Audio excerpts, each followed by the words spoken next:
los cambios de clima no me pegan bien. No, a mí tampoco. Bueno, ¿cómo andan? ¿Bien? Em, si me acuerdo y si no terminamos tan quemados, quería hablar con ustedes de salud del adulto, ¿cómo andan? Porque los pasillos están intensos, entonces quiero hablarlo con ustedes. Bueno, ¿estuvieron leyendo algo de esta materia? Está como con entrecortado con los talleres, entre los feriados, los paros. Eh, esperen, ahí estoy, ahí volví. ¿Estuvieron leyendo un poco? Sí. Bueno, la idea es, esta semana, bueno, la comida de los jueves, tiene este jueves con el tema del paro y la próxima semana con el tema del feriado, ¿no? Pero se va a recuperar la clase, así que se van a juntar las 2 semanas para tratar de trabajar con ustedes los contenidos, así que quédense tranquilas, tranquilos, que eso se va a recuperar. De alguna manera vamos a tratar, aunque sea de un encuentro virtual, que podamos avanzar un poco. Bueno, hoy es un temón, quizás el tema más difícil de todos los que vamos a ver. El resto casi que transitan solos, solas y no pasa nada, pero este es un tema que siempre trae como algunas inquietudes y dudas, y que tiene que ver con epidemiología clínica. ¿Leyeron algo de epidemiología clínica? Sí, sí, pude leer. Bien, por lo menos leer. No les digo que hayan entendido con exactitud todo, pero por lo menos que me ayuden con la sensibilidad y la especificidad un poquito más rápido, ¿sí? Para que los ejercicios les salgan mejor. Nosotros acá vamos a hacer un trabajo em, de poder compartir algunos aspectos teóricos y luego nos quedaremos haciendo algún ejercicio y en el formulario de asistencia también tiene un ejercicio para saber cómo andan. Y después dejamos ejercicios en el campus para que los realicen.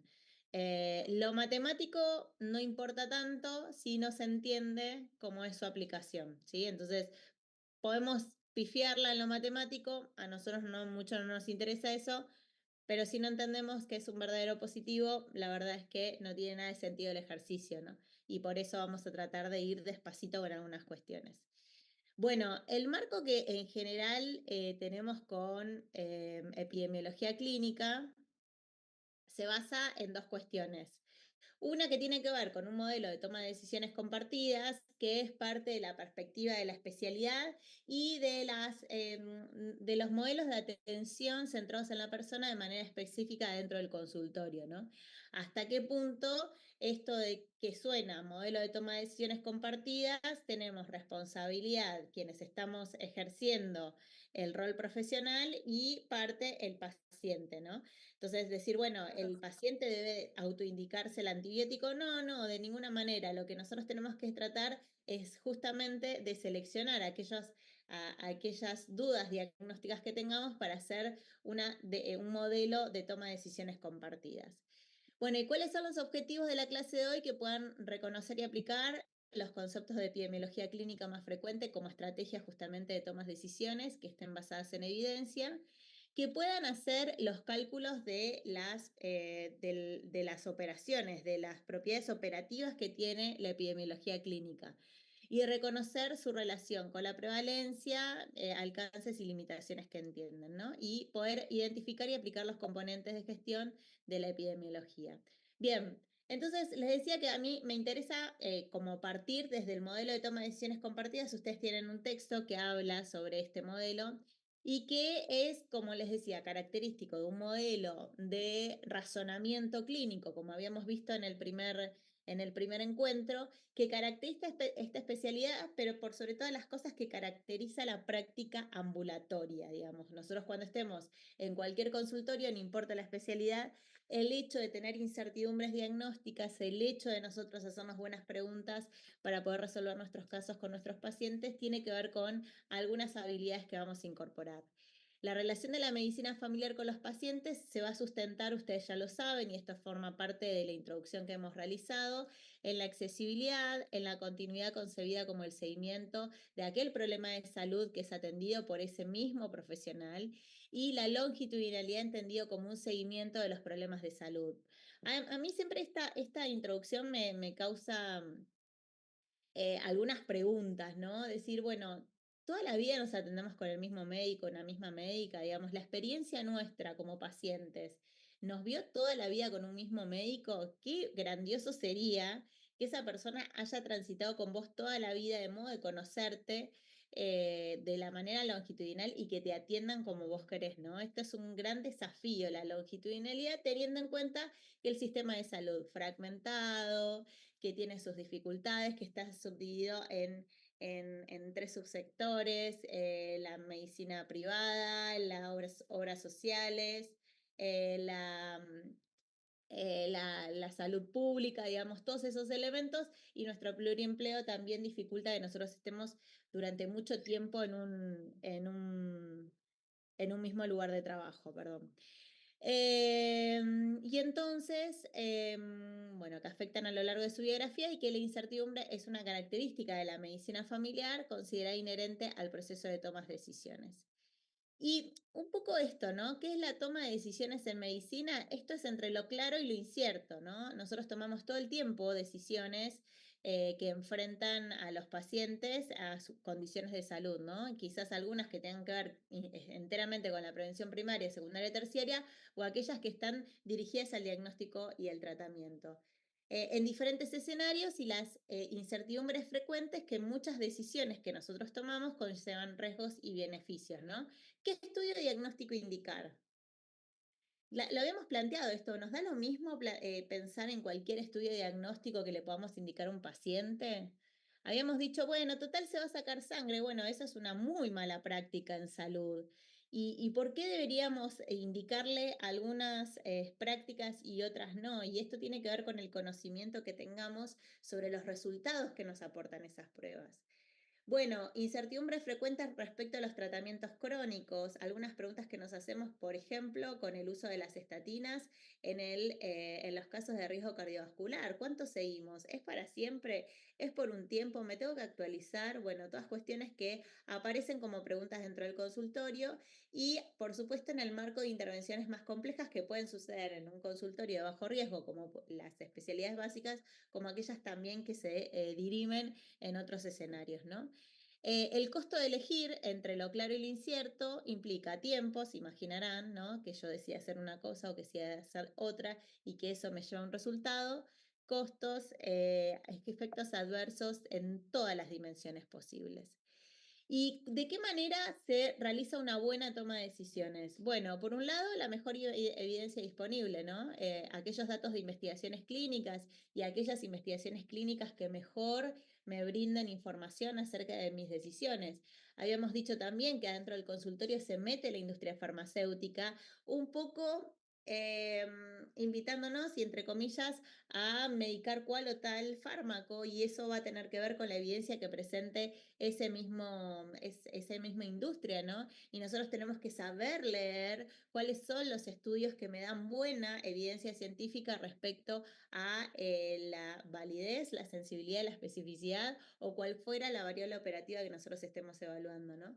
Así que es muy importante saber leer evidencia clínica, riesgos, beneficios de las intervenciones, como habíamos dicho la otra vez, de acuerdo al modelo de razonamiento clínico que nosotros tengamos.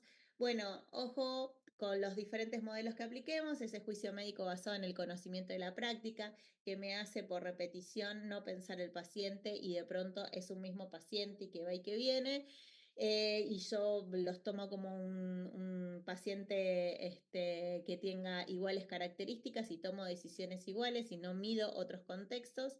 Y la habilidad para contextualizar la evidencia. Tengan en cuenta que muchos de los estudios que nosotros recibimos no tienen ningún tipo de epidemiología específica para la región nuestra. Y entonces, ¿cómo yo me apoyo para tomar una decisión diagnóstica de algún estudio nuevo que aparece o de algún fármaco nuevo que aparece, ¿no? Y también estas consideraciones en relación a las preferencias y valores del paciente, ¿no? Todo se basa en una muy buena comunicación, en el desarrollo de una entrevista que me permita conocer expectativas, necesidades y prioridades que tengan los pacientes y en el grado de autonomía que pueda tomar nuestro paciente. Nosotros con una visión familiar que tenemos de nuestros pacientes sabemos que hay una autonomía progresiva, es decir, las personas vamos tomando decisiones autónomas a medida que vamos creciendo. Un adolescente, sabemos que la mayoría de las decisiones sobre su salud, mientras sean correctamente informadas y completas, podría tomar de manera autónoma algunas decisiones. Digo en potencial porque ustedes saben que tenemos muchos grises en ese grupo etario, pero a medida que van creciendo van adquiriendo autonomía progresiva. Y entonces, otra de las cuestiones que tenemos que considerar, también a modo de repaso y para compartir, es algunas cuestiones del entorno social y familiar, la red de apoyo, las dinámicas familiares, lo económico que nosotros estamos enfrentando con el paciente frente a una posibilidad de algún tratamiento u otro, algún camino u otro para realizar con nuestro paciente, los costos, los accesos a medicamentos, las cuestiones vinculadas a la determinación cultural, creencias, tradiciones y a lo científico asistencial en relación a los recursos que tenga el sistema de salud. Hay una de las prácticas más comunes y bien establecidas con muy buena evidencia que tiene que ver con el rastreo de osteoporosis, ¿no? Ustedes saben que la osteoporosis es un problema de salud que se da frecuentemente en mujeres posmenopáusicas, tiene grupos de riesgo, etcétera, pero vamos a enfocarnos en que la enfermedad que se rastrea es la osteoporosis, el método de rastreo es la densitometría, ¿no? Y esa densitometría me va a dar algunos valores que yo pueda interpretar. Bueno, ¿cuán disponible está la densitometría? ¿No? ¿Cuánto puedo yo hacer que todas mis pacientes que cumplen con los criterios de rastreo puedan tener acceso? Y eso es una de las grandes complejidades que tienen a veces los rastreos, ¿no? Que si bien los tenemos todos estandarizados y conocemos el grado de recomendación de esos rastreos, muchas veces no se pueden llegar adelante por estas cuestiones. Así que vamos a tratar de entender que la decisión diagnóstica terapéutica que hagamos con nuestro paciente tiene que llevarnos a un equilibrio importante, ¿no? ¿Y quiénes se benefician de este proceso de toma de decisiones compartidas si tenemos todo esto en cuenta? Bueno, los pacientes porque vamos a tener mayor alineación entre los valores y preferencias, porque seguramente el haber consensuado y haber acordado con ese paciente algunos objetivos de tratamiento, de diagnóstico de lo que estemos haciendo, mejora la adherencia y la satisfacción de sus resultados. Nosotros, por supuesto, nos va a pasar que vamos a tener una relación mucho más colaborativa y algunas cuestiones legales se resuelven mucho con entender que es una toma de decisiones compartidas y el sistema de salud porque va a reducir prácticas innecesarias sobre diagnósticos y optimiza los recursos, ¿no? Eh, ¿Se acuerdan que también habíamos hablado del caso de la mamografía, ¿no? Como, bueno, ¿qué dice la guía de práctica clínica y la recomendación? Y mejor era la recomendación cuando decíamos la mamografía se realiza a partir de los 50 años. Y esa es la evidencia que está. ¿Y qué dice la propaganda? ¿Qué dice la red social? ¿Qué dice la presión colectiva que se hacen a partir de los 40? Y si ustedes buscan algunas guías que no tienen ningún tipo de sustentos, dicen a partir de los 35. Y entonces esas cuestiones también están en juego sobre nuestra práctica y nuestra relación con nuestros pacientes. Sí, eso es igual, lo decía en el texto, que cuando no Eso es, cumplían con el criterio no estoy FRAX, la mitad diciendo, daba como ¿cómo? patológico cuando es normal.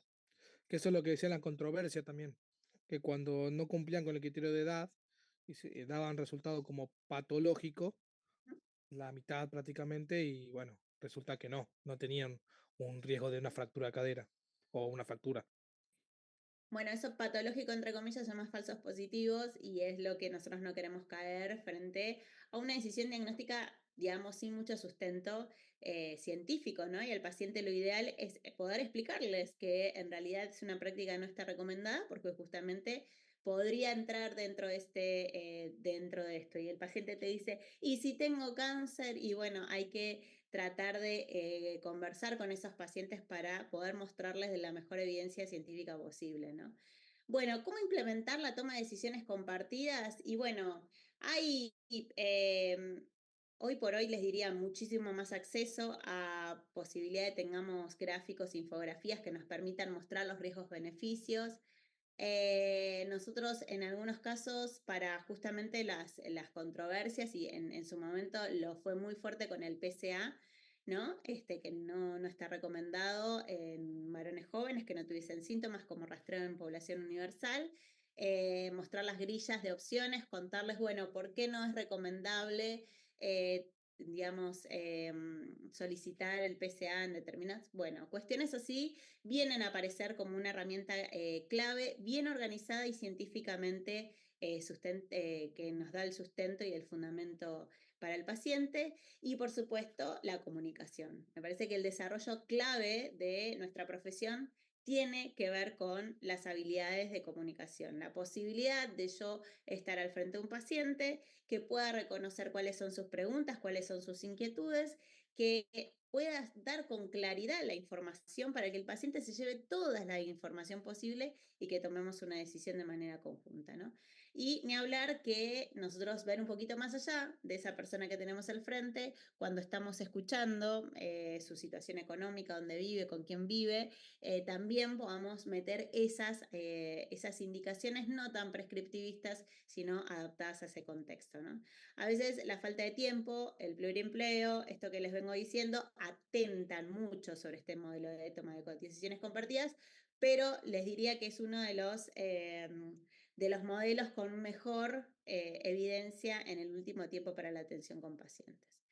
Bueno, formarnos, ¿qué cuestiones recomendamos, no? La formación, entrenar en comunicación, eso es muy importante. Yo les digo siempre que esta posibilidad que tenemos en nuestras sedes, tanto hospitales como centros de salud, para desarrollar entrevistas, traten de aprovecharlas muchísimo y si alguno dice, bueno, la verdad es que no todos tenemos la misma habilidad para comunicarnos, ¿no? No todos podemos establecer una entrevista completa, detallada, quizás decir, bueno, a mí me cuesta un poco más tratar de venir y consultar y ver qué escenarios de formación tienen para que ustedes puedan desarrollar este tipo de prácticas, ¿no? Otra de las recomendaciones importantes que se dan con respecto a poder impulsar procesos de toma de decisiones compartidas tiene que ver con que en las guías de práctica clínica, en las propias recomendaciones que se dictan sobre, por ejemplo, en qué momento tengo que indicar una mamografía, una densitro o cual fuera mi rastreo, que pueda haber puntos de decisión y opiniones para compartir con los pacientes, ¿no? Que en los puntos donde se sienta controversia, porque pensemos que una guía de práctica clínica pasó por muchos consensos previos, ¿no? Pasó por expertos, pasó por los equipos de atención, pasó por la propia bibliografía y pasó por la evidencia previa que se tenga respecto al tema. Entonces, sería interesante, y hay algunas guías que ya tienen incorporado puntos de decisión, algunas guías no son de habla hispana, pero por ahí muestran de manera muy categórica. Les cuento una situación, nosotros tenemos, yo sigo un grupo de pacientes que les pedimos por la edad y por lo que le corresponde la vitamina D. ¿Vieron? ¿Saben para qué es la vitamina D?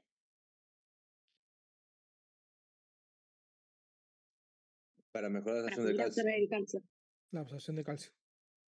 Bueno, interfiere con todo lo que tiene que ver con la protección ósea, entre otras cuestiones, ayuda sobre todo a la reabsorción de calcio.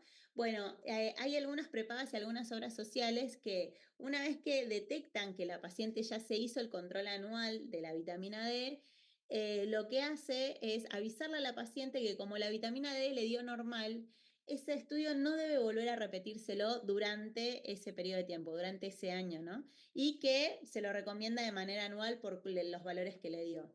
Es muy interesante lo que sucede con eso, porque las pacientes vienen con esa información que les llegó al mail, vieron que ahora te mandan al laboratorio todo por mail, y al tiempo las obras sociales o prepagas envían esta información y se preguntan por qué no, pero yo me quisiera controlar la vitamina D cada 6 meses. Bueno, no tiene nada de sentido que nosotros hagamos eso si el control en el primer, en el primer valor me dio bien. Entonces, ese momento para poder explicar refuerza también los hábitos terapéuticos o preventivos que nosotros queramos implementar. Así que es muy importante que pensemos varias veces qué es lo que estamos haciendo frente a nuestras prácticas preventivas. Bueno, acá algunas cuestiones que surgen como consensos generales respecto de cómo se reproducen la toma de decisiones compartidas. Está bueno si uno quisiera tomar alguna conducta respecto a fortalecer en qué momento yo quiero indicar cuál práctica. Bueno, que haya discusiones en equipos, que se puedan aclarar los contenidos, que aprovechemos la oportunidad para formarnos, para leer, para quizás actualizarnos sobre alguna temática, que esa discusión me permita brindar las opciones para que los pacientes también pudiesen acceder a pensar o a elegir cuál es la opción más apropiada para ese paciente. Se discuten esas decisiones y por supuesto se hace una decisión informada, es decir, se toma la decisión respecto a toda esta evidencia.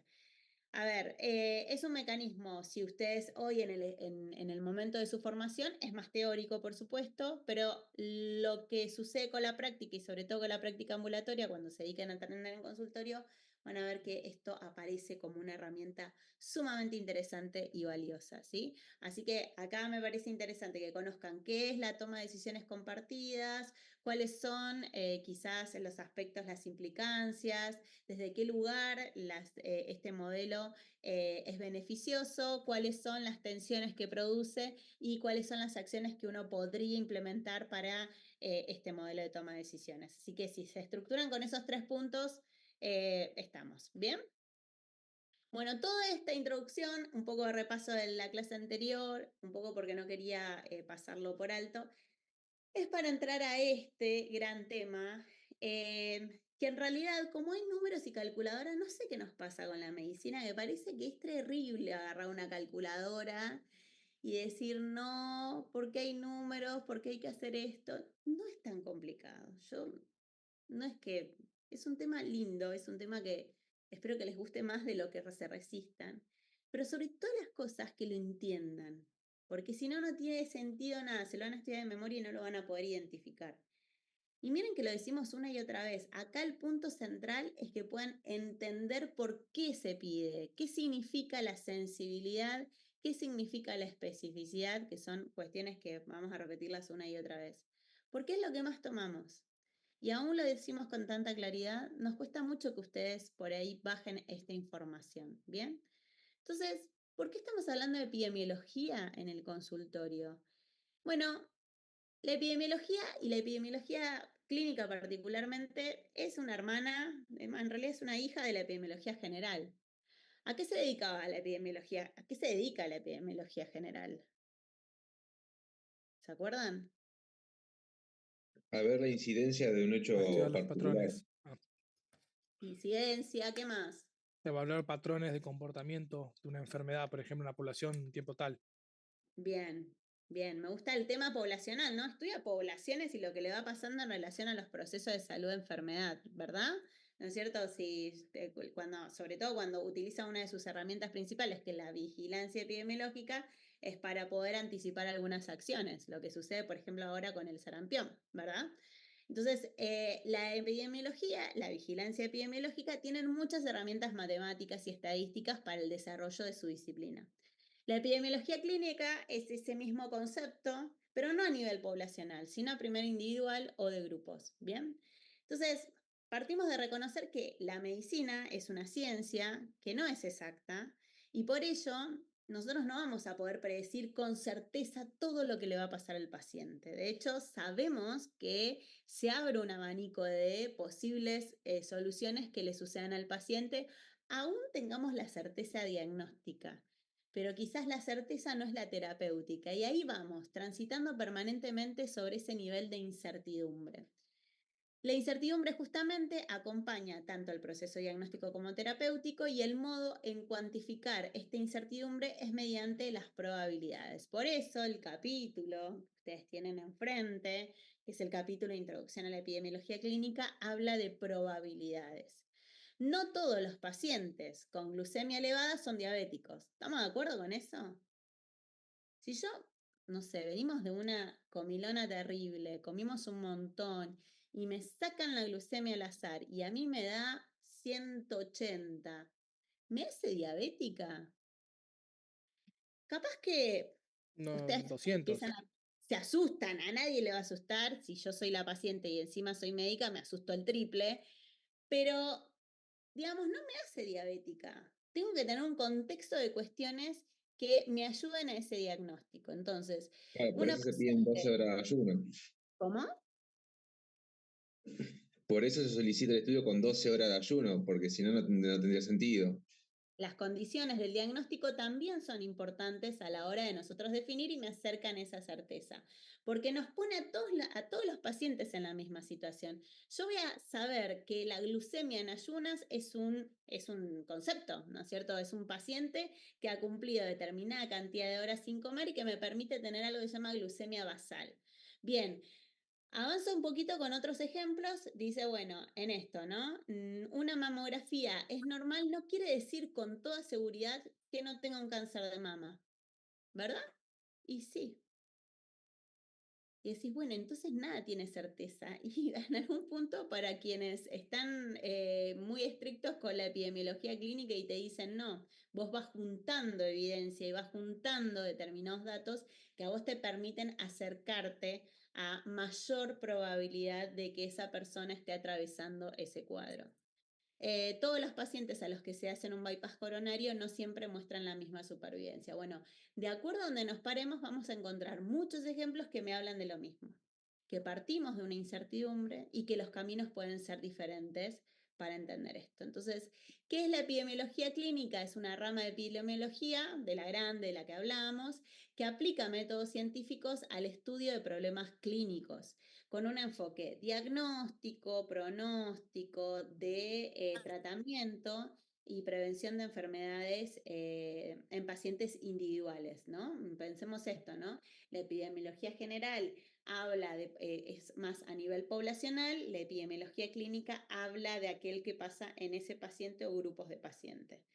El objetivo general, ¿por qué vamos a transitar eso? Porque la aparición de la epidemiología clínica en la práctica asistencial mejora la toma de decisiones médicas mediante evidencia científica, integrando la biología de la enfermedad, aquello que ocurre, ¿no?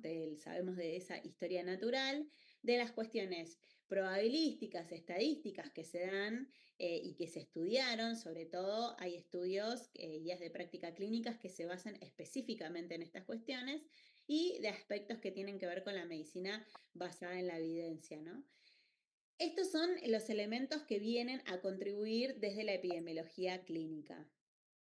Y entonces las principales áreas de estudio, para reforzarlas, una tiene que ver con el diagnóstico, y ahí la epidemiología clínica juega un papel fundamental porque me permite identificar la validez que tiene una prueba clínica. Ahora vamos a ver de qué se trata esa validez. El pronóstico, los factores que influyen en la evolución de la enfermedad. Por ejemplo, también en el tratamiento de la efectividad de las intervenciones y, por supuesto, en aspectos preventivos en cuáles son las mejores estrategias para reducir riesgos, ¿no? Y utiliza como herramientas claves aquellos estudios que mejor evidencia construyen. Estudios de cohortes, pero de cohortes grandes, ¿no? Ustedes saben que cuando el estudio tiene muy pocos pacientes, dudemos, ¿verdad? Si ustedes le dicen que un fármaco fue probado en 7 personas, yo estoy tratando de encontrar una propaganda, un cosa que nos dejaron en el consultorio de la industria farmacéutica que dice que fue probado en 17 personas. Yo y mi grupo de amigos, dijo. Claro, nos juntamos y nosotros somos más hoy en la reunión, así que podría ser. Bueno, casos y controles, ¿no? Aquellos dobles ciegos, aquellos estudios que me permiten seguir a un grupo de pacientes a los que se les da la medicación y aquellos que no conozco, y cuanto también el N o la cantidad de personas que englobe ese estudio va a ser también determinante, y no olvidemos también aquellas cuestiones vinculadas al género, la edad, a el área geográfica también van a determinar la calidad del estudio, si me va a servir a mí o no, ¿no? Y por supuesto el mejor estudio, los mejores estudios, cuando ustedes dicen, este es un metaanálisis, ahí nos gustó. a todos nos va a gustar mucho el metaanálisis, porque el metaanálisis tiene algo muy positivo respecto de, primero son todos los estudios que se realizaron en el mundo sobre eso que se está estudiando, o sea, toma todas las posibles escenarios y arma un estudio global y da conclusiones contundentes. Así que si lo tenemos que pensar, si esto fuese un multiple choice, por supuesto el metaanálisis sería uno de los mejores estudios que tenemos al frente para tomar decisiones. Bueno, ¿por qué es importante en la práctica clínica? Porque hay algo que incorpora la epidemiología clínica, que es determinar si aquellos síntomas, signos que presentan nuestros pacientes o bien los resultados de alguna prueba diagnóstica son normales o anormales. Y entonces ahí, para tomar decisiones, no solamente me voy a valer de un solo valor, sino voy a ver el contexto. Vuelvo a la glucemia en ayunas. ¿Quién dijo que la glucemia en ayunas, la glucemia normal es de tanto a tanto? Porque seguramente llegaron a la conclusión luego de hacer todo este recorrido que nosotros venimos hablando, ¿no? ¿Cuánto es la glucemia normal en un paciente ambulatorio? 70 a 120. A 110. Vieron, ya se arma entre nosotros el lío. ¿Qué dice la guía de Y práctica? algunos te ponen 126. No, estaría asustada si fuera 126. 70, 100. 70, 110. ¿Cómo? 70, 100. 70, 100. Exigentísimo.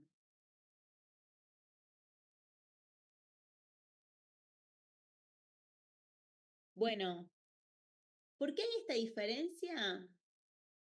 Porque seguramente todos estamos tomando diferentes bases bibliográficas para decir cuál o cuál, que es uno o es otro. O a mí me lo dijo tal doctor o tal profe o tal. Bueno, tratemos de en estos consensos, después nos vamos a pasar un gran largo texto de todos los valores normales dentro de la evidencia que tiene esta asignatura, ¿no? Puede esto cambiar, ustedes lo saben, la glucemia en ayunas ha cambiado durante mucho tiempo, hasta 120 nos bancábamos bien. Bueno, ahora está más exigente y dice 110 como valor de la glucemia normal. Y vos me decís, sí, bueno, ¿qué es 112? Ahí tenemos que empezar a razonar y pensar en el contexto del paciente. Pero esto de quién define la normalidad de una prueba diagnóstica es porque se ha llegado después de mucho tiempo a estudios que me permitan determinar justamente cuál es ese rango de normalidad. La distinción a veces no es clara, ¿no? Por ejemplo, hay casos donde vamos a tener alguna controversia respecto si algún signo o síntoma es específico patognomónico de tal o cual problema de salud. Digo, con los síntomas y con los signos no todos tienen la misma sensibilidad, especificidad. Vayan acostumbrándose a que nosotros vamos a estar pensando los problemas de salud en relación a la sensibilidad y la especificidad. Vamos avanzando a ver si nos va quedando un poco más claro. ¿Qué significa normal? Bueno, para hablar de normalidad estamos hablando de frecuencia, ¿no? Es un criterio estadístico. Es decir, los valores normales son los más frecuentes en la población y los valores anormales son los extremos. ¿Se acuerdan en los percentilos? Vieron que en el percentilo, en la curva de percentilos, había toda la curva del percentilo del medio, que era como la normalidad, todo lo que estaba por arriba era alto peso y todo lo que estaba por abajo era bajo peso. Bueno, esa normalidad es el 95% de nuestros pacientes. Es lo más frecuente, lo vamos a tener en ese medio. ¿Me siguen? Cualquier cosa me cortan, pero vamos. Bien, entonces, el ejemplo del colesterol sérico es otro de los grandes ejemplos, ¿no? Sabemos, o la glucemia, ¿no? El 5% de la población se clasifica anormal si se utiliza el percentil. Bueno, acá hay algunos debates porque, por ejemplo, hay personas que tienen el colesterol elevado y no necesariamente tienen una dislipemia y entonces empiezan a jugar otros elementos. Entonces, hay una limitación de pensar la normalidad. Sí, a mí me gusta pensar, y creo que es más claro para la práctica médica, que normal es lo equivalente a lo frecuente. Tengámoslo como concepto claro a eso, ¿no? a veces muchos de estos grises que aparecen en algunos problemas de salud nos cuesta difícil. Si vos me decís, bueno, ¿cómo que un paciente que viene con 250 de colesterol total puede no tener una dislipemia? Y no, porque hay determinados factores, determinados problemas de salud que te pueden indicar que el problema no es el colesterol, sino es otra cosa. Bueno, pero eso no es lo frecuente, eso no es lo normal. ¿Me explico? Sé que es un trabalengua, pero nos vamos a ir siguiendo a poco. La normalidad es lo que asocia la epidemiología clínica como la enfermedad. Y entonces es comparar distribución entre las personas sanas versus enfermas para encontrar un punto de corte. Es decir, a partir de acá la persona es sana, a partir de acá la persona está enferma, ¿no? Por supuesto que va a haber un grupo de pacientes que tienen falsos positivos o falsos negativos, y ahora vamos a ver bien de qué significa todo eso, pero tengan en cuenta esto, ¿no? Se corta la normalidad, aparecen los casos de anormalidad asociada a enfermedad. Ahí está la epidemiología clínica y las herramientas para poder detectar la sensibilidad o la especificidad. Bien, ahora después vuelvo con esto. Me interesa avanzar un poquito. Y entonces nosotros lo que vamos a hacer es poner a prueba el diagnóstico. ¿Y esto qué significa? Bueno, si yo digo que la mamografía es el estudio diagnóstico o la prueba diagnóstica que me permite llegar a saber si la persona tiene mayor probabilidad de tener cáncer de mama o no, bueno, ¿quién dijo eso? ¿De qué manera? Entonces, la historia de todo esto es, los grupos poblacionales empezaron a estudiarse a lo largo del tiempo con la idea de poder encontrar una prueba diagnóstica que está definida como cualquier proceso, más o menos complejo, que tiende o que tiene como objetivo determinar en un paciente la presencia de alguna condición. Vuelvo a decir, yo voy a indicar la mamografía para saber si esa persona tiene cáncer de mama o no. Y dice, determinar en un paciente la presencia de cierta condición, en principio patológica, no susceptible de ser observada directamente con alguno de los 5 sentidos elementales. Claro, y eso, lo que hace eso, ¿por qué lo dice como definición de esta manera? Es porque no es mi percepción, no es lo que a mí me parece. No es una cuestión de que porque los pacientes vinieron como, ¿se acuerdan el reconocimiento de patrones? Todos los pacientes igualitos, entonces a mí me da la sensación que todos esos pacientes tienen eso. No se trata de eso, se trata de poner objetivo la idea de llegar a un diagnóstico. Y entonces será la mamografía, será la densitometría, será el estudio diagnóstico, ¿no? El que me va a determinar si esa persona está enferma o no. Esto un poco viene de la mano que el desarrollo tecnológico de las últimas décadas ha permitido incorporar en nuestra práctica médica novedosos y sofisticados métodos diagnósticos, que sin duda constituyen adelantos. Nadie está en contra de todo esto, al contrario, bienvenidos los elementos diagnósticos que mejoren nuestra práctica asistencial y que mejoren la certeza diagnóstica. Entonces es fundamental que el médico reconozca como valor la utilidad de las diferentes pruebas diagnósticas, interpretando correctamente los diferentes parámetros que definen su validez. ¿Y cuál es el objetivo de una prueba diagnóstica? Recuerden que puede ser un procedimiento, que puede ser una técnica, pueden ser varias cuestiones. Distinguir la validez. Y la palabra validez está en rojo a propósito, porque es lo más importante. Distinguir la validez de una prueba diagnóstica y su correcta aplicación en la práctica médica a través de la interpretación de los parámetros que permiten valorar su utilidad. ¿Y qué es la validez? A la validez se le llama certeza o precisión y se refiere a qué tanto concuerda el resultado con la medición con el valor real. Traducimos. Si yo a ustedes les vengo a vender una prueba diagnóstica con mucha validez, es lo más válido que ustedes van a encontrar. Es decir, tiene mucha precisión y certeza de que ese método diagnóstico que les estoy vendiendo les permita llegar a un diagnóstico. ¿Me lo compran? Probablemente sí, porque les digo que tiene mucha certeza. Después, en el contexto de esta clase me van a preguntar, ¿y cuál es la sensibilidad? ¿Y cuál es la especificidad? ¿Y cuál es tu Y grupo el objetivo? costo, Varias cosas. ¿Cómo? el costo y la accesibilidad de las pacientes Ah, también. Ahora vamos a ver que no es tan sencillo, exactamente, no es tan sencillo. Pero de eso se trata cuando estamos hablando de la validez de una prueba, de que tiene certeza o precisión y se refiere a qué tanto concuerda el resultado de la medición con el valor real. Una de las primeras de consideraciones para conocer la eficacia de un método diagnóstico es medir su validez, lo cual se refiere a valorar lo que realmente se quiere medir y mejorar las probabilidades que me permitan a mí llegar a ese diagnóstico real del paciente. Es decir, la validez de una prueba diagnóstica va a estar definida por la capacidad que tiene para distinguir entre aquellas personas que tienen la enfermedad frente a aquellos que no. ¿Bien? ¿Me siguieron? Es re importante esto.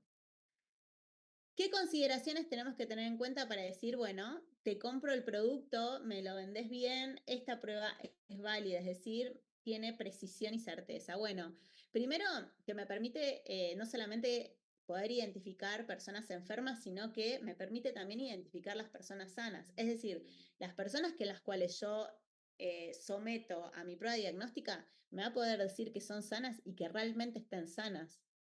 Ahí me la compran, digamos, ahí compramos todos, porque sabemos que esa certeza queremos alcanzar. Ojalá todos los métodos diagnósticos nos dijeran con mucha precisión que las personas están sanas. Otra de las propiedades que tiene que tener las pruebas diagnósticas es que pueden ser reproducibles, que se tiene el mismo resultado bajo condiciones similares, ¿no? Es muy importante este punto, porque si yo no lo puedo reproducir y solamente es en determinadas condiciones, y bueno, la certeza y precisión va a ir bajando. El beneficio, que se trata de una prueba sensible, accesible y económica. Imaginémonos las pruebas diagnósticas que están hoy, quizás hoy uno escucha permanentemente respecto al estudio de genes, ¿no? Que son muy específicas, pero son altamente costosas. Y muchas de esas cuestiones tienen controversias porque el hecho de que yo presente un gen para determinada enfermedad no me hace tener la enfermedad, ¿no? El tener el gen es la condición que yo me supone cierto enfrentamiento, pero no necesariamente me genera la enfermedad. Que sean inocuos, se evalúan las condiciones, los riesgos y los beneficios del uso. Por supuesto, no tiene que causar daño. Tiene que considerar el espectro de la enfermedad, es decir, que se puede utilizar esta prueba de acuerdo con la etapa de enfermedad. ¿Y se acuerdan de ese periodo prepatogénico, el periodo patogénico, pospatogénico? Me gusta explicarlo con esa línea, si lo recuerdan allá lejos y hace tiempo, que la idea es que yo lo pueda aplicar en un momento precoz. Esto se parece a los criterios de Frame y Carson. ¿Los vieron? Bueno, ese es de la Biblia. Todos los días lo estudian a Frame y Carson una y otra vez. Van y vienen con Frame y Carson. Es la manera más fácil de entender por qué nosotros tomamos este marco de epidemiología clínica. Y bueno, un valor más que tiene que ver con la normalidad. Se debe contar con límites de normalidad confiables, es decir, tiene que ser capaz de detectarme a personas sanas. Bien, no me alcanza con que la prueba detecte solamente a las personas enfermas. La mejor prueba diagnóstica va a tener un equilibrio entre la normalidad. Y entonces, recuerden que es una validez, que tiene que ser reproducible, que tiene que tener que ser una prueba sencilla, accesible, económica, que debe ser inocua, que debe trabajar sobre el espectro de la enfermedad y que debe considerar estos aspectos de normalidad. Y entonces la validez de una prueba, entonces, ¿cuándo la validez digamos, yo llegué a una prueba válida? Vos me decís que la validez es la certeza o precisión de una prueba diagnóstica. Bueno, ¿cuándo lo alcanzo? Va a estar dado por dos aspectos importantes, que uno es la sensibilidad y otra es la especificidad. Y las dos son complementarias. Entonces, cada vez que les preguntemos qué es la validez de una prueba, ustedes ya lo van a saber perfectamente y cuando les preguntemos las condiciones, van a poder decir todas estas cuestiones. Uno de los parámetros clásicos para evaluar la prueba diagnóstica es calcular la sensibilidad y la especificidad. que lo que me permite fundamentalmente es detectar personas enfermas y personas sanas. Para evaluar la utilidad que tenga mi prueba diagnóstica, es decir, si yo vengo y les presento a ustedes, es indispensable y diagnosticar la enfermedad en cuestión en los individuos en donde se aplicará la prueba en estudio. Para establecer el diagnóstico de enfermedad, lo que se va a utilizar es un criterio de referencia, y esto se va a llamar el gold standard, que es aquel recurso diagnóstico que permite establecer o diferenciar entre las personas enfermas de las que no están. Es aquella prueba que hasta el momento se reconoce como la mejor prueba para establecer el diagnóstico de interés y que permite diferenciar entre pacientes que padecen la enfermedad y aquellos que no. En los estudios en que se llevan a cabo para evaluar pruebas diagnósticas es por lo tanto indispensable seleccionar un criterio de referencia, y esto va a ser importante porque todos los casos clínicos presentan la misma característica. Hasta el momento, como en mejor y en contra, el que se retará la prueba diagnóstica. Y fíjense, se retará, o sea, vamos a confrontar un gold standard con la prueba diagnóstica que yo les traigo. Se trata de estimar qué tanto la prueba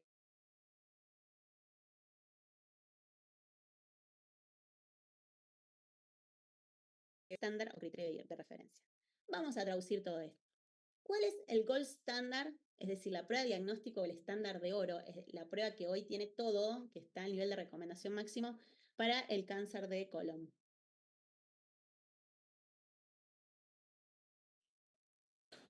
La colonoscopía. Colonoscopía. Bien, dijeron sangre oculta en materia fecal, no sangre oculta en materia fecal, Claro. sino el gold standard. Y eso lo vamos a ir especificando, porque, ¿por La qué? Y bueno, colonoscopía. la colonoscopia, ahora voy. La sangre oculta en materia fecal no es la prueba diagnóstica, es un método de rastreo. Y me habla de una probabilidad, ¿vieron? Porque yo tengo que tener 3 muestras de sangre oculta en materia fecal, de las cuales 2 tienen que dar positiva, y si me dan 2 positivas, ¿qué hago? Pido la fibrocolonoscopía, ¿verdad? ¿Qué hace la fibrocolonoscopía? ¿Cómo se hace el estudio? Tiene que tener una preparación previa al paciente, tiene que tomar Varex y después uno introduce una cámara y va evaluando la pared de la mucosa intestinal y buscando lesiones Bien. que Lo que podrían yo llegar a ser. ¿Y qué es lo que te detecta? ¿Cuál es la lesión precursora que quiere detectar? Los pólipos. Los pólipos, exactamente. Es la lesión premaligna que con mayor certeza, eso yo qué hago. Con la camarita entro la pinza, saco para la biopsia y eso me va a dar pólipos, y esos pólipos tienen una clasificación polipomatosa que me da a mí con certeza qué es lo que tiene el paciente, qué es lo que no tiene el paciente. Bueno, pero ¿qué hay que hacer con el paciente? Hay que internarlo, hay que tener un lugar para poder hacerlo. La anestesia, si bien es transitoria, tenemos que tener un anestesista, ¿no? Bien, Hay las que evaluar riesgos complejidades. quirúrgicos, hace todo, el CG. Riesgo quirúrgico es un lío. Está bien la certeza hoy, pero ese es el gold standard. No hay otro estudio mejor que eso, ¿no? El mejor estudio hoy para la detección de cáncer de colon es la fibrocolonoscopía. Punto. Yo vengo a ofrecerles otra cosa. Yo tengo una industria y les vengo a ofrecer, no sé, voy a inventar porque la verdad que siempre doy el mismo ejemplo, trato de cambiarlo, pero tengo una resonancia. Tengo un resonador nuevo que creamos en China, Japón, como siempre, el mundo asiático. Yo lo compré.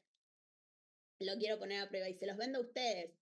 Imagínense, es meter el paciente en el tubito, sale el paciente y ustedes ya tendrían el diagnóstico. Y en principio nos tentó, por lo menos, ¿no? Porque decís, bueno, no vas a tener anestesista, el paciente no tendrá ninguna complejidad. Menos Entonces, invasivo, No sería por ahí. invasivo. Menos invasivo, podemos pensar por menos paciente. Sería por ahí. invasivo, en invasivo, teoría. tal cual, la aceptabilidad que tenga el paciente, esa es otra de las condiciones que tenemos que anotar, es nosotros, el paciente también tiene que aceptar que nosotros vamos a llevar adelante esa práctica, ¿no?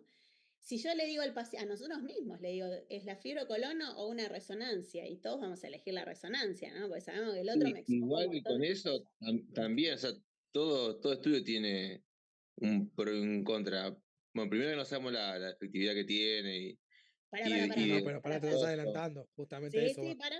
porque me interesa que entendamos que lo que yo estoy acá tratando de presentarles a ustedes no es la efectividad de mi resonancia todavía, es decirle el concepto de gold standard.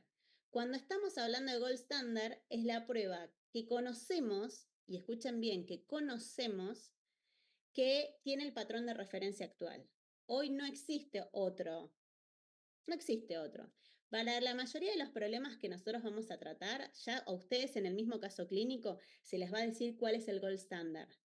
Es decir, que los casos que vamos a tratar de hacer es hacer un reto entre el gold standard, que ya sabemos que es bueno, que es efectivo, que es válido, frente a uno que yo quiero introducir, del cual no conocemos nada. Capaz que tiene alguna de las propiedades anteriores, ¿no? Pero quizás todavía me falta conocer su sensibilidad y su especificidad. Así que siempre vamos a enfrentar, cada vez que ustedes lean el caso y digan, bueno, está en juego el estándar de oro, el gold standard, tiene que ver con esto, que va a ser la prueba mejor conocida frente a los pacientes. Y entonces, lo que sigue es tratar de enfrentar ambas pruebas.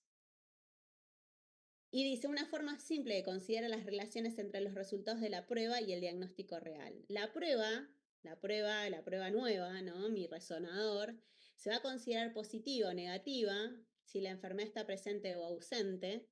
Y existen 4 interpretaciones de los resultados de la prueba. 2 van a ser correctos y 2 van a ser incorrectos. La prueba proporciona la respuesta correcta cuando es positiva en presencia de la enfermedad. Es decir, si el resonador identifica a mis pacientes que tienen cáncer, bueno, la prueba es positiva. Cuanto más alta sea ese valor, mayor validez voy a tener para detectar personas enfermas. Pero recuerden que también una de las condiciones de nuestra prueba es que puedan detectar sanos. Me sirve también que esa prueba detecte personas sanas, ¿verdad? Y entonces voy a decir que también si la prueba puede detectar a mayor cantidad de personas verdaderamente sanas, entonces a mí me va a gustar mucho más la prueba.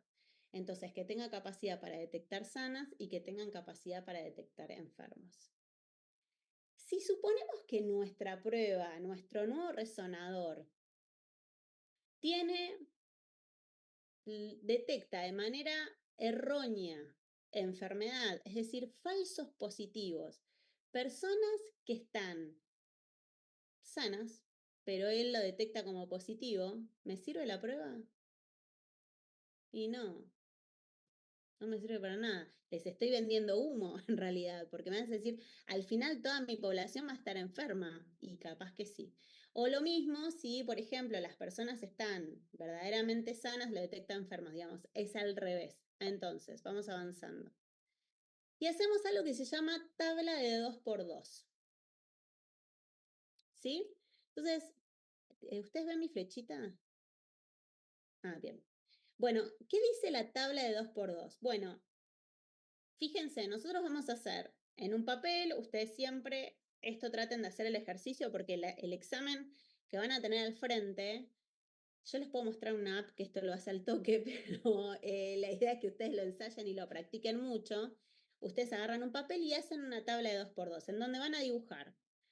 Estos cuadrantes van a dibujar un primer cuadrante, un segundo cuadrante, tercer cuadrante, cuarto cuadrante. De este lado, fíjense, en este eje dice condición o enfermedad presente, condición o enfermedad ausente. ¿Qué significa esto? Es que son todos aquellos pacientes en la que el gold standard les dio o positivo o negativo, es decir, los detectó enfermos o los detectó sanos. En nuestro ejemplo, acá van a estar la condición o enfermedad presente, los pacientes que tuvieron una fibrocolonoscopía positiva, es decir, que presentan cáncer de colon. ¿Bien? En esta columna vamos a poner condición o enfermedad ausente. Son todos aquellos pacientes que se hicieron una fibrocolonoscopía, pero que están sanos. ¿Bien? ¿Por qué? Porque la fibrocolono les dio negativo. ¿Me siguen? Ya están quemados. ¿Y acá qué voy a poner? Bueno, y acá vieron que dice prueba positiva, prueba negativa. Esta columna, esta que vamos a ver acá, es la que me va a hablar a mí de mi prueba, de mi resonador. ¿Bien? esto me va a hablar del gold standard y esto me va a hablar del resonador. Y entonces acá van a aparecer los pacientes que tuvieron prueba positiva, es decir, que mi resonador los detectó con cáncer, y acá abajo los de prueba negativa es los que mi resonador dice que están sanos. ¿Bien?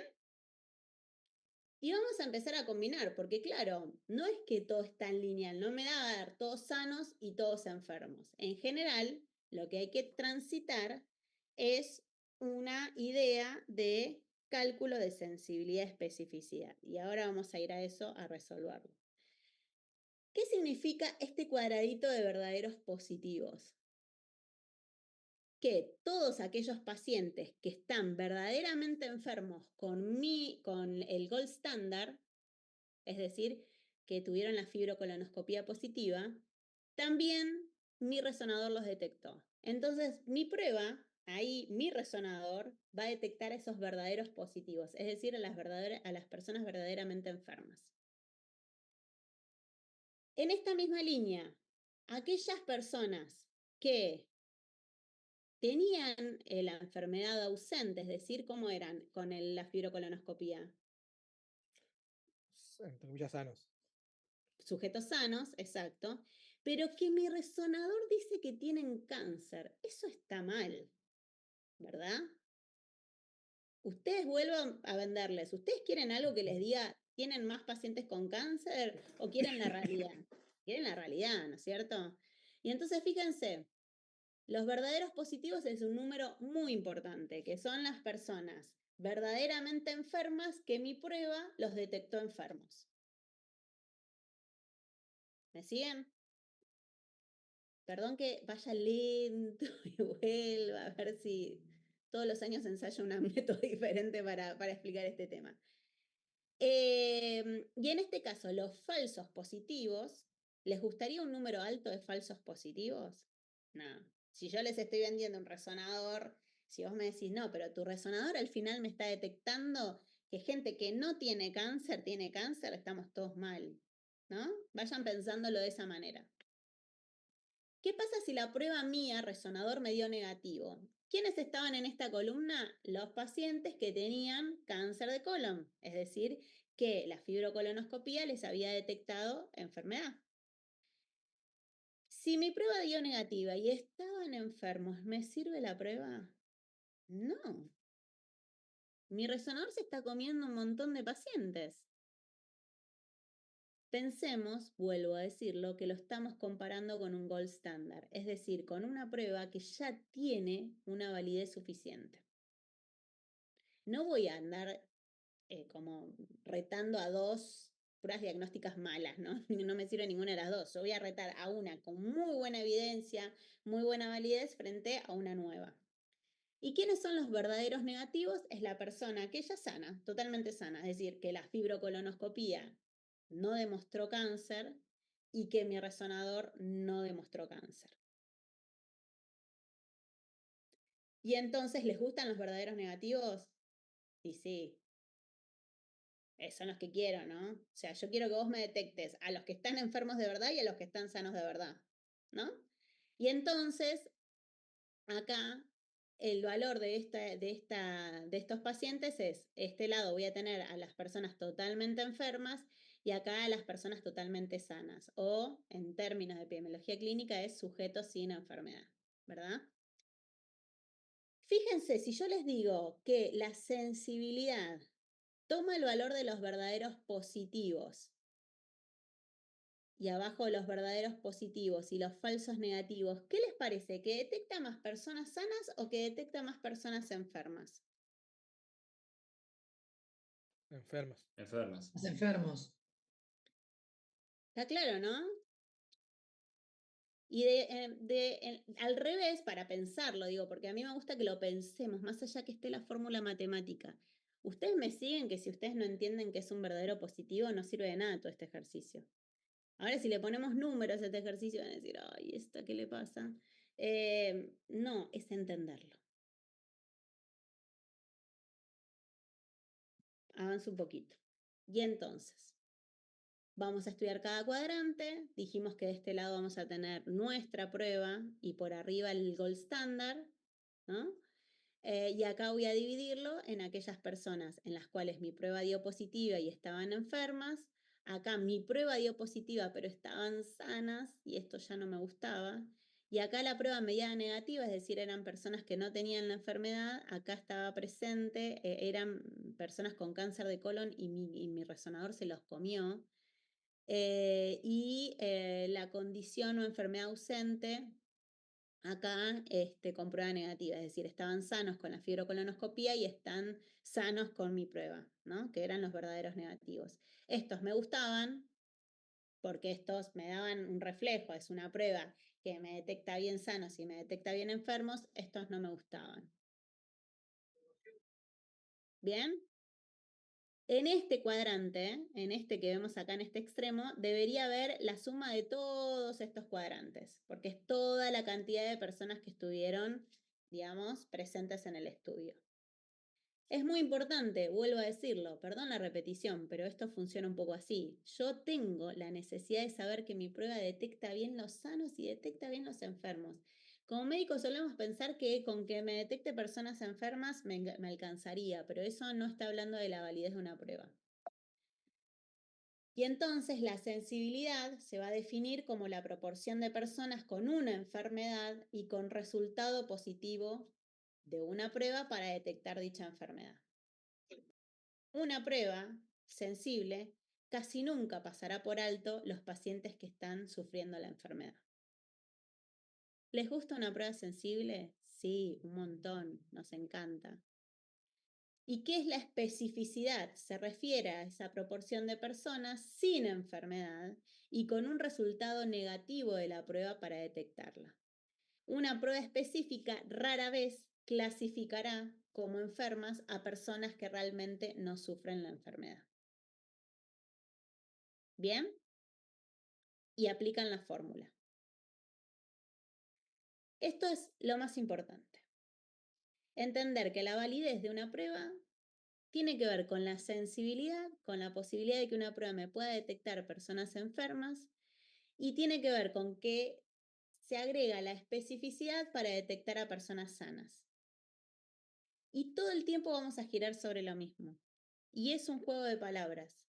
Pero acá va a partir porque entender que hay un marco de prueba de gold standard que yo voy a enfrentar con mi prueba diagnóstica y a partir de los cuales voy a aplicar las variables operativas, que son la sensibilidad y la especificidad. Eso hay algo que se llama validez interna de la prueba. ¿Bien? La validez interna de una prueba va a estar determinada por estos parámetros. Entonces, la sensibilidad y especificidad responden a la siguiente pregunta. Si mi paciente está o no enfermo, ¿qué probabilidades hay de que una prueba en estudio resulte positiva o negativa?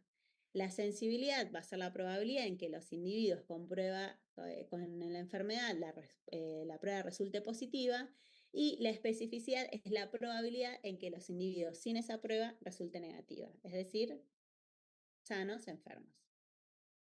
¿Bien?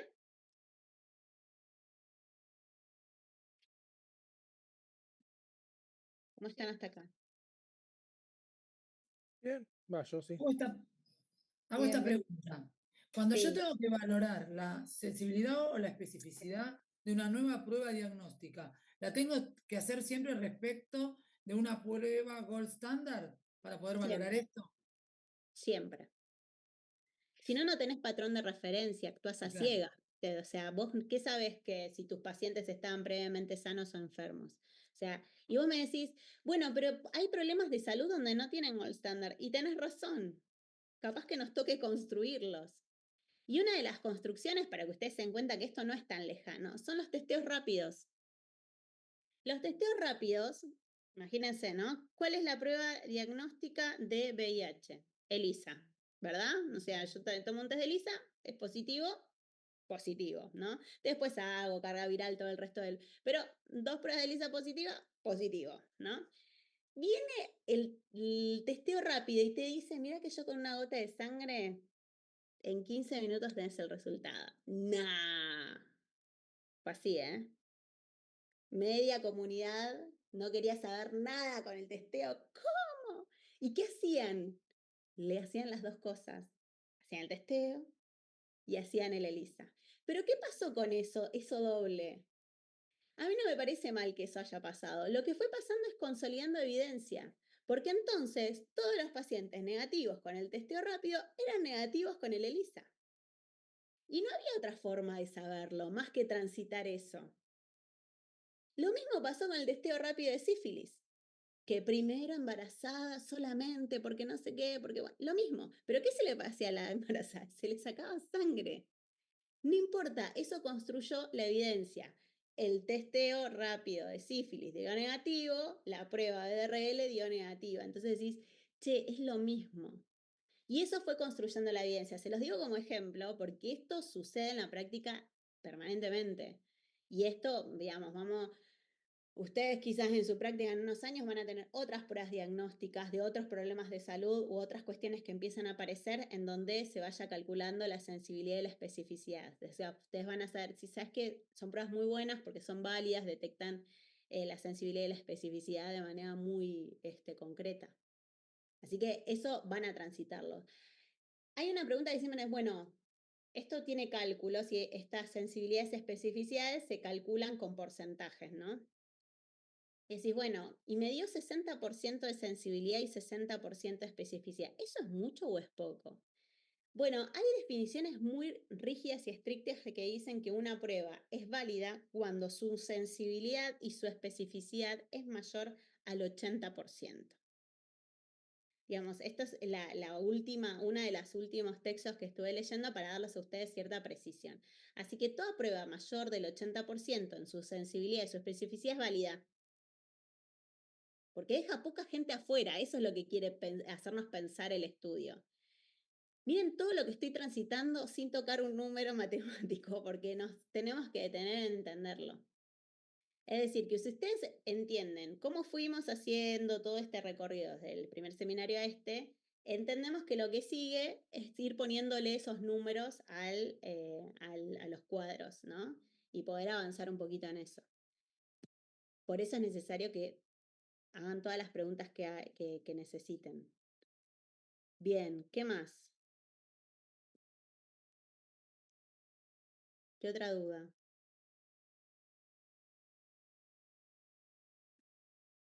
No, dudas no, por ahí después practicar el tema del cuadrito, que el resumen está bastante bueno y abajo tenemos la fórmula, pero bueno, practicar. Bien.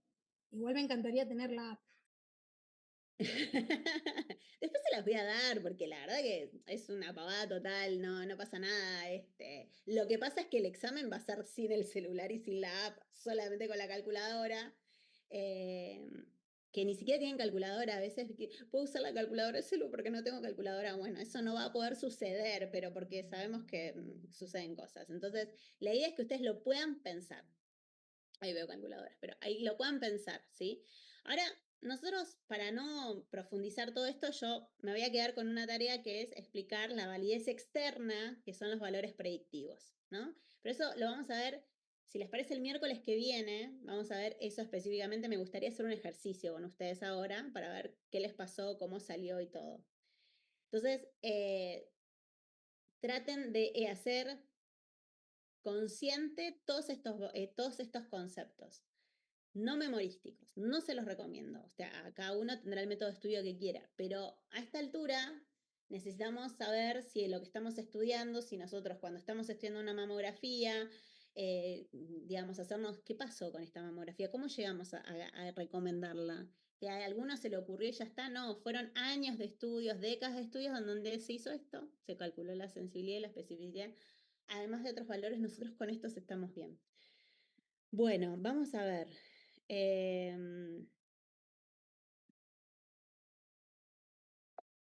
Los valores predictivos sí los dejo para la próxima para no mezclar porque me parece un montón. Bueno, no sé cómo están, pero sobreviven pocos de estas clases. Prometo que las otras no serán tan así.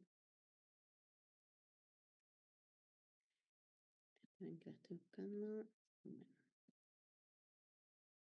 Bueno. Esto es lo de los valores predictivos. esta es nuestra última filmina, en donde decimos estos, ¿no? ¿Qué calcula la sensibilidad y qué calcula la especificidad? ¿Cuáles son las utilidades, no? Los médicos deben considerar, la medicina debe considerar la sensibilidad y especificidad de las pruebas diagnósticas al seleccionarlas dentro del proceso diagnóstico. En los círculos de cada una de las figuras anteriores, bueno, lo que nos dice es las recomendaciones para solicitar con alta sensibilidad o alta especificidad. Lo deseable es disponer de pruebas diagnósticas con alta sensibilidad y especificidad. Esta situación no es frecuente, no es que las pruebas diagnósticas sean 100% certeras y precisas, y existe una negociación entre el punto de corte, entre la identificación de personas sanas y de personas enfermas. Cuando los resultados de la prueba se expresan en una escala continua, el valor de la sensibilidad solo puede aumentarse a expensas de la especificidad. Esto es netamente numérico. Y los valores predictivos, como les decía anteriormente, son aquellas cuestiones vinculadas a la validez externa de la prueba, ¿no? Los valores predictivos responden a otra pregunta. Si el paciente ha obtenido un resultado positivo o negativo de la prueba, ¿qué probabilidades hay que tenga o no la enfermedad? Y ahí aparecen dos tipos de valores predictivos, el positivo y el negativo.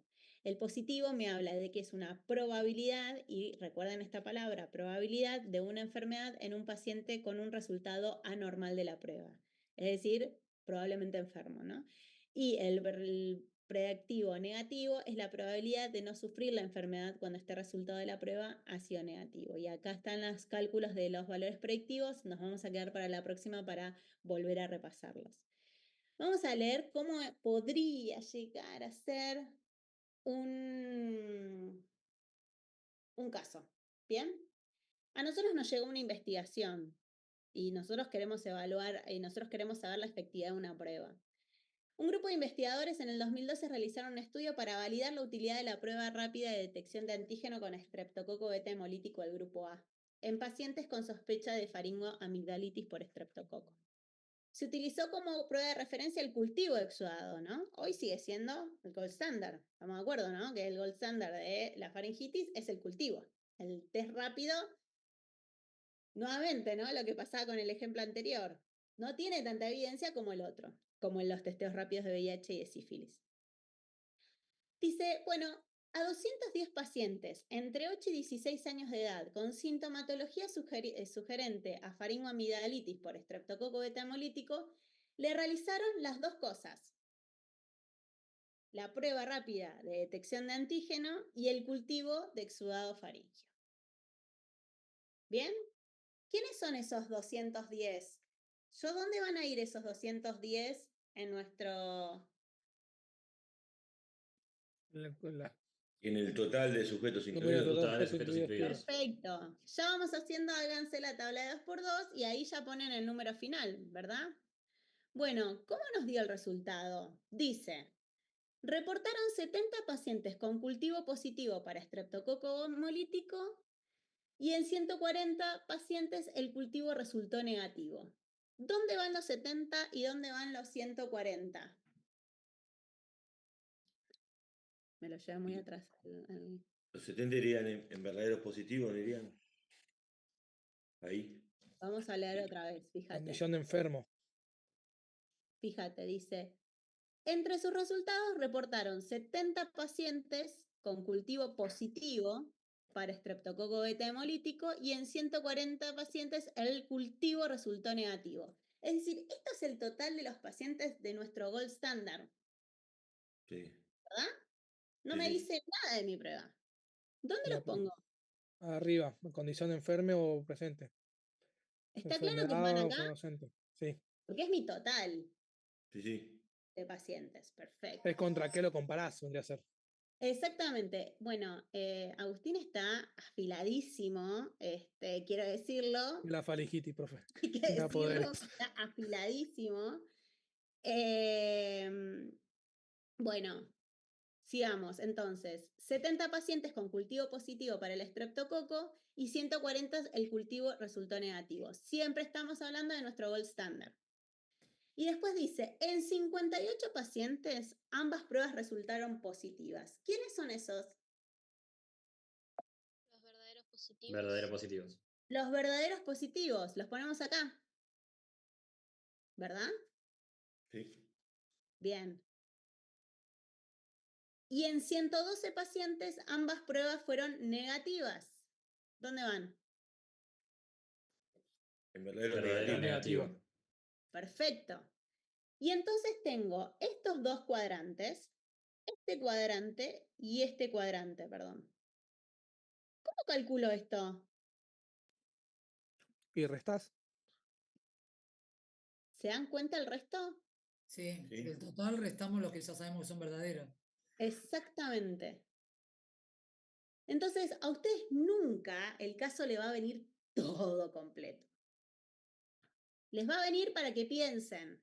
Y entonces capaz que les preguntamos cómo interpretan los cuadrantes faltantes, porque capaz que simplemente es una cuenta, es una resta, y es la interpretación de qué significan esos falsos negativos o esos falsos positivos. Porque se dan cuenta que si ustedes pueden explicar eso, pueden explicar el significado de por qué estamos haciendo la prueba. ¿Por qué entienden cómo entienden la validez de una prueba? No me interesa el número numérico, quiero decirlo, ojalá y todos lo hagan bien y todos lo hagan igual, pero a veces pierden tanto tiempo pero a mí me dio tanto, está bien, pero yo te estoy preguntando, ¿vos interpretás qué significa un falso negativo en el contexto de esto? Yo lo que te voy a preguntar, ¿la prueba es válida? No, profe, la prueba no es válida porque no tiene sensibilidad específica, lo que fuera, ¿no? Y entonces ahí ustedes desarrollan cuál es el concepto de validez de una prueba. ¿Me siguieron? Yo tengo una consulta. Sí. Acá lo estamos comparando contra el gol estándar. Y Sí. tenemos que saber qué tan sensible y específico es el gol estándar, porque si lo vamos a comparar contra eso, por ahí el gol estándar está en el 80% justo, como para considerarse válido, y nosotros nos da un valor cercano a un 80%, pero es el 80% del gol estándar. Vos no necesitas saber, vos sabés que la prueba gold estándar de base tiene una excelente validez, es decir, va a estar cercano al 80%. Está Lo bien. que yo necesito es que vos interpretes la prueba diagnóstica. El gold standard está puesto ahí para decirte, bueno, mira, esta es la prueba con mejor especificidad y sensibilidad que hay O en el sea, campo nuestro de trabajo. o O sea, sea, lo lo tomamos importante entre acá es comillas dónde como ubicamos los absoluto. datos. Yo había leído que el gol estándar, si bien no es el 100%, obvio, pero se toma como referente que es el 100% en realidad. Sí, Y ahí los ninguno comparás así. no O sea, se nunca conoce. va a llegar. Nunca no se conoce ninguno con el 100%, ¿viste? Porque siempre después hay un estudio que mejora el estudio anterior. De hecho, Claro. la glucemia normal hoy es hasta 110, mañana va a ser a 90. Y bueno, digamos, se va corriendo la sensibilidad y la especificidad con las diferentes pruebas con los diferentes estudios que se realizan. A nosotros lo que sí sabemos es que ese gold standard presentado como gold standard tiene muy buena sensibilidad y especificidad, por definición. No hace falta aclararlo, ¿no? Y entonces a ustedes, si les da el 60%, el 70%, sí, la verdad que está flojito de papeles. O por ahí al revés, lo que se dan cuenta es que estos números, digamos, los números enteros, son más grandes que los que me puede detectar una prueba positiva. Y entonces Claro, lo que sería bueno el estudio si en este caso los verdaderos positivos me daría 69 de 70, sería casi estoy igualando algo el estándar casi. Bueno, ahí Juan, calculemos, ya que tienen el cuadro de la tabla 2x2, calculan la sensibilidad y la especificidad de la prueba. En las cuentas a ver cuánto les dio. Así ya sabemos y dilucidamos los que nos propone Juan de pensarlos desde ese lugar. Profe, ¿me puede pasar para Sí, ver los valores? ahí está. Ahí está.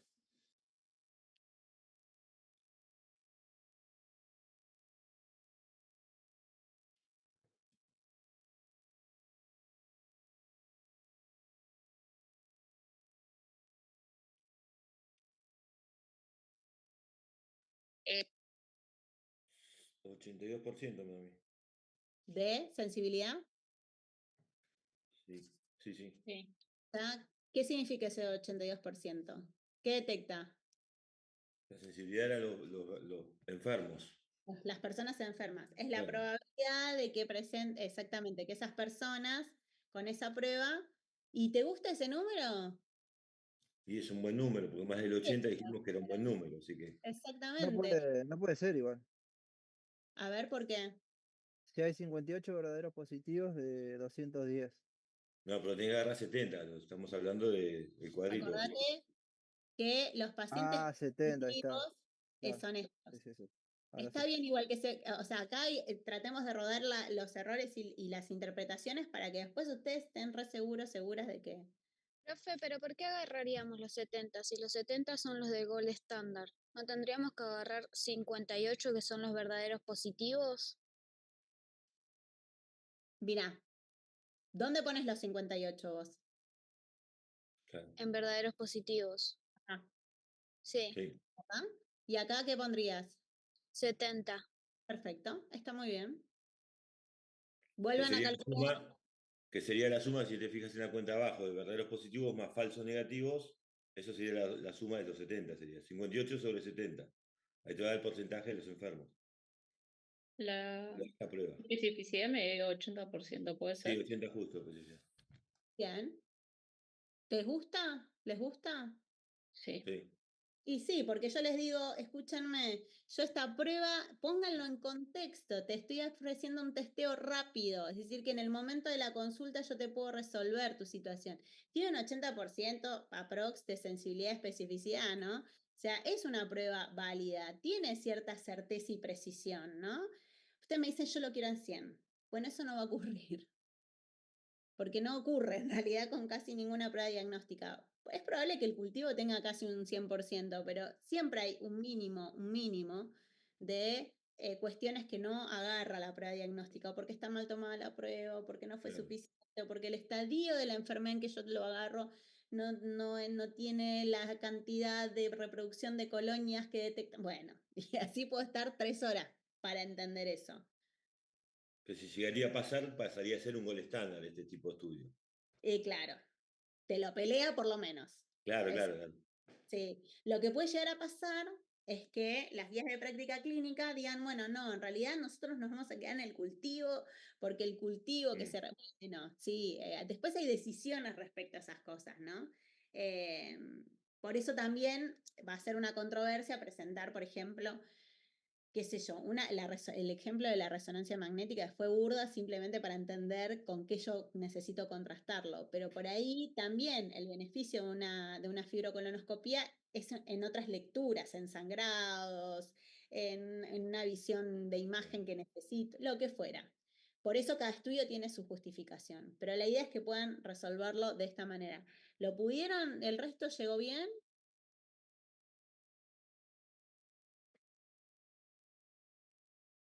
No me había dejado todo acá. 82. Sí, A ver, bien. Bien. La Sí, idea está. es que ustedes puedan, nos quedamos acá con este ejercicio y después van a tener otros ejercicios en el campus en los cuales empiezan a hacer el cálculo matemático de la sensibilidad y la especificidad y hacer la tablita 2x2. A mí me gusta esto como encuentro presencial. Imagínense lo que es nos matamos, ¿no? Porque de pizarrón, lío, ¿no? Que a mí me dio esto, que a mí me dio lo otro, que es... Bueno, vamos a ver si lo podemos hacer. Realmente a mí me gusta mucho el encuentro presencial para esta clase sobre todo. Por ahí hay otras que no pasa nada si lo hacemos acá en el marco de la virtualidad. Pero sí, ensáyenlo, apliquen, traten de entenderlo. Yo ahora les voy a dejar en el formulario de asistencia porque a mí me sirve mucho. Un caso como el que acaban de ver, con todos los datos del falso positivo, falso. Traten de explicarlo con sus palabras. ¿Qué ven ahí?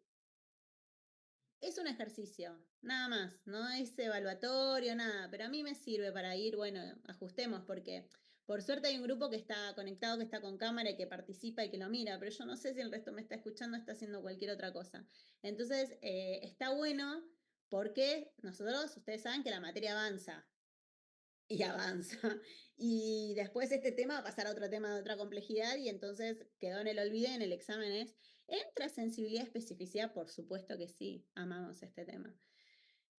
Yo sola lo amo, les quiero decir, las compañeras me dicen que este tema me lo dejan a mí solita, pero bueno, a mí me gusta mucho entender el porqué de las cosas. Me molesta mucho que me vendan paquetes, si es que tampoco voy a andar diciéndole la sensibilidad, la especificidad. Los que te venden estos productos ya te lo venden, la validez de esta prueba es altísima, te lo venden ya de una, decís, bueno, escuchemos.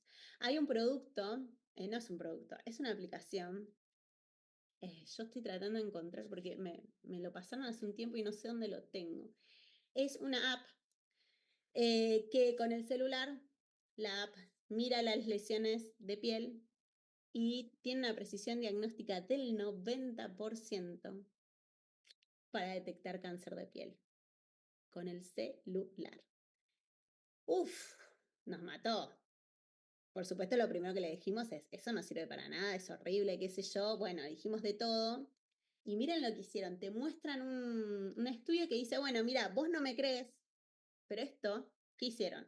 Todos los pacientes con cáncer de piel al frente, ¿no? Un grupo de pacientes. A la mitad se le hizo la dermatoscopía, se los miró y se les hizo la biopsia. Y a las otras se les puso la app. ¿Fue mejor la app? Con la dermatoscopía, con la mirada que la dermatoscopía por expertos. Los mató a los dermatólogos. De hecho, entre nos podemos decir que la dermatología no es una profesión para elegir en el futuro porque va a ser muy fácil reemplazada por la inteligencia artificial. Nos trae una polémica tremenda. Es para discutirlo, lo traigo acá para discutirlo, por supuesto no hay de eso certeza ni precisión de nada, pero le digo lo que está pasando con algunas cosas, lo mismo en los estudios por imágenes, ¿no? Que quién puede hacer la lectura de los estudios por imágenes, que está siendo todo reemplazado por la inteligencia artificial. Otro gran capítulo. Lo estudio por imagen es un montón. De hecho, cuando haces la Sí, colonoscopía, sí. mismo en la computadora te va marcando las lesiones que son mejores para sacar la biopsia. Sí.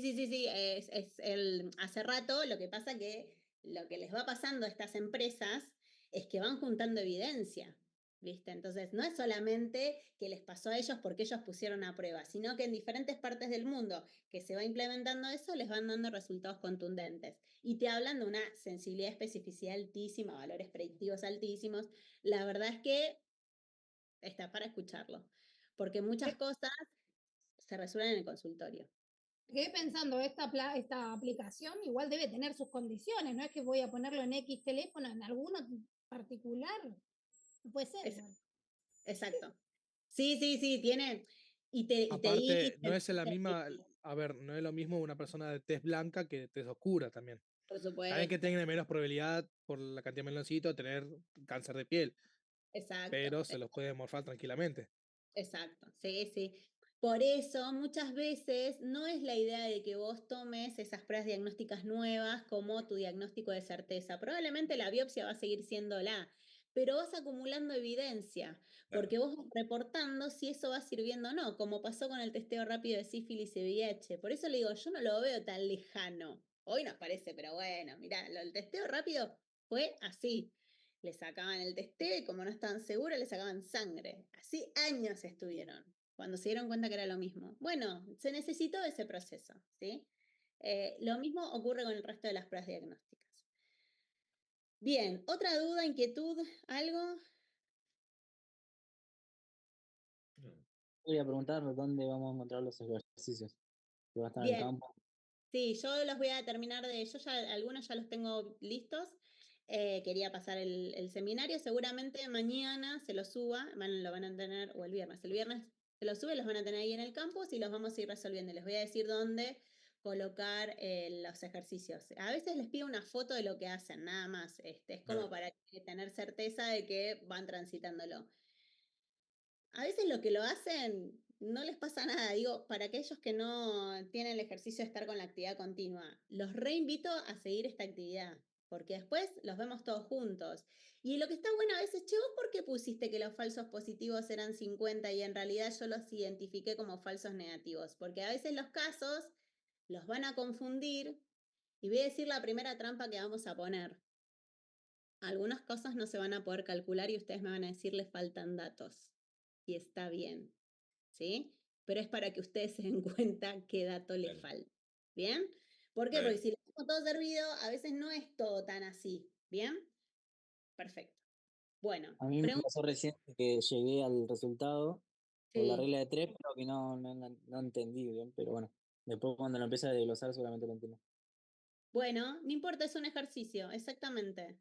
Por eso te digo que amo la presencialidad para estos ejercicios porque es el pizarrón y realmente explota. No, pero ¿por qué se puso eso? Bueno, y así se transita también a entenderlo. Pero muchas veces sirve que nosotros vayamos viendo cómo ustedes lo van haciendo. Capaz que le pido que suban una fotito en un Padlet o en alguna pizarra. Es para que ustedes también se vean cómo ustedes hicieron esa secuencia. ¿Qué sirve esto? No hay una sola forma de llegar al resultado, hay varias. Entonces me parece que está bueno compartirla.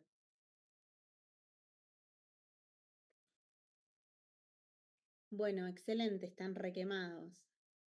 Yo Profe, sé. la actividad del campus está un año atrasada, dice una de las chicas Sí, por en el chat. supuesto. Nos copiaron y pegaron así tal cual las cosas y yo las voy modificando en la medida que las vamos viendo. Algunas cosas las dejo para que ustedes las vayan teniendo, pero les voy a poner 2025 después. Además nos duplicaron el aula. Hay gente que estaba en otra aula, hay gente que estaba en esta aula, o sea que recién la semana pasada se terminó de unificar. El SIU recién terminó de correr pendientes esta semana, así que es medio lío. Bueno.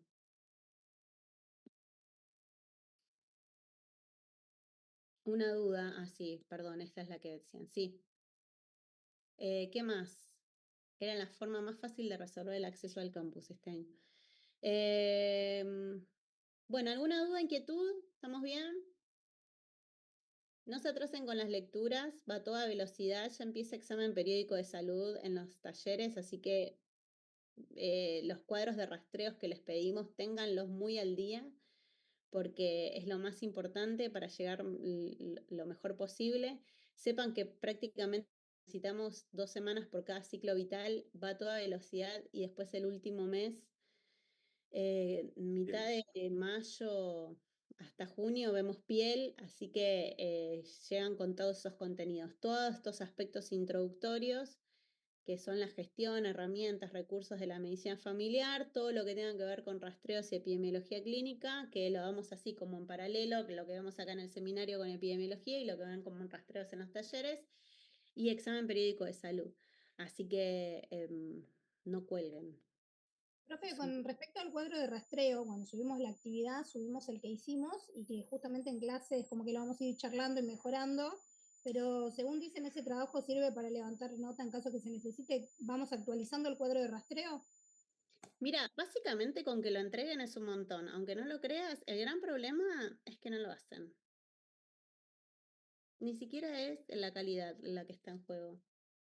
No quiero generalizar todas las cortes, ¿no? Pero en los últimos 3 años nos vienen pasando eso. No lo entregan. Entonces, es un poco la calidad, por supuesto, eso ayuda a ese puntito o esa cuestión que después hace la diferencia. Pero sobre todas las cosas que lo